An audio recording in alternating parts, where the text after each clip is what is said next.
Bulvarımız və ümumiyyətlə hesab edirəm ki, hər insanın taleyində doğma, diyar, ailə, uşaqlıq illəri çox vacib bir illərdir və onlar həmişə insanla qalır və insana ruh verir.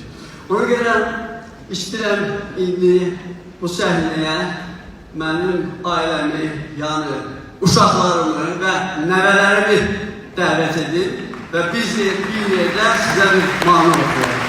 Bu mənim qızım Leyladır, bu mənim nəvələrimdir. Bəs Teymur mı? Teymur, sən nə oldun? Gəl bırak. Bu mənim doğum oğlum Teymur'dur. Balaca oğlumsa işlə məşğul oldu, deyil mi Murtuza? Artıq bir zorla verir və iki oğlum və bir qızım olduğuna görə sözü